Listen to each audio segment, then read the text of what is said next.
Once we young, we ain't falling off. Everything just ain't enough. Mama, please stop waiting up, cause other artists pay enough just to get a little fame. Y'all just ruining the game till my death remains.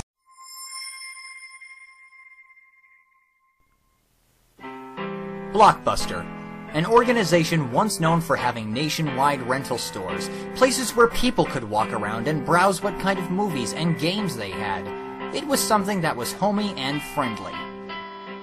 Video arcades, places where citizens could waltz around and try out what game cabinets were available, and use a claw machine filled with toys.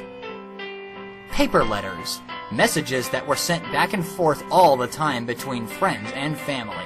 And finally, film photography, a circumstance that involved taking pictures with a camera and then bringing the rolls of film to a photosmith to develop.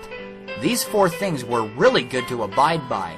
They involved a lot of traveling, but were simple nonetheless. Until all that changed.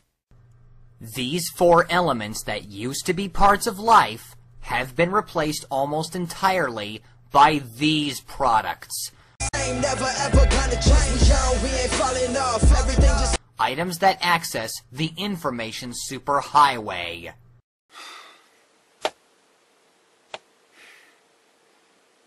I really don't want to sound preachy and make it sound like I am repeating what I already thought about the current World Wide Web, but when something you feel is important comes along, you need to speak. Here's the deal.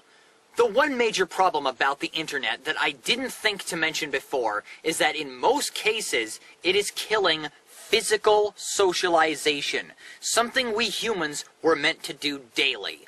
Mama, please stop waiting up, cause other artists pay enough just to get a little. With Blockbuster LLC closing every single rental store and moving everything they do to cyberspace, online gaming causing so many video arcades to go out of business, and so on, it seems to me that laziness has reached a whole new level. Y'all just ruining the game till my death remain the same, never ever gonna change. That funky psychedelic, they generous just like Ellen DeGeneres.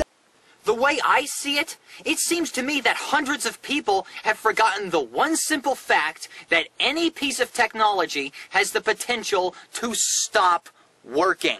And once it stops working, you either spend lots more money to buy the same electronic object, or you play it smart and you save a lot of dough by not purchasing the same item. Degenerates, that's irrelevant, chilling up on an elephant. Stories get too embellished in the lies and the jealousness of others who utter the. And power outages also play a part in electronics failures. The cover insecurities, wait, quick double take. It's the person in the mirror, wipe the fog from off the glass, and the understand is clearer. Why am I pointing out the obvious? Well, to quote Undertaker Freak 1127, technology is not infallible. It's never perfect. It never lasts forever. See, if you take the time to think about it, do you really need such high-tech stuff that in the old days only the military used? No, you don't. Heck, I used to use a regular mobile phone. Barely. But I've gotten to the point where I don't need to use one anymore because, first of all, there's plenty of payphones around the parts where I live, and secondly, I don't have to worry about people constantly calling me and sending me text messages because every time you receive or make a call, you end up spending more money than you need to. Objects are nearer than they appear in the rear view. Hate to shake my hand when I steer through a crowd of my peers who swear that they support the movement, but they just a bunch of groupies. Swear my life just like a movie, but usually I never sleep much. Average kid see. And before you jump to conclusions telling me that this problem can be remedied by switching off your cell phone, picture this. Imagine if your companions were having a party, getting loaded, something awful happens to a friend, and another friend tries to inform you about the situation. If your cell phone is off, either they're asked to leave a message, or the dial tone keeps going on for infinity until they hang up. They'd be pretty unhappy, don't you think? Plus, lifestyle is quite wild just to be us. And I ain't say that with arrogance, authors control the narrative. The only people I can think of who would need something as expensive as an iPhone are important people, like a leader of a country or a fireman or policeman.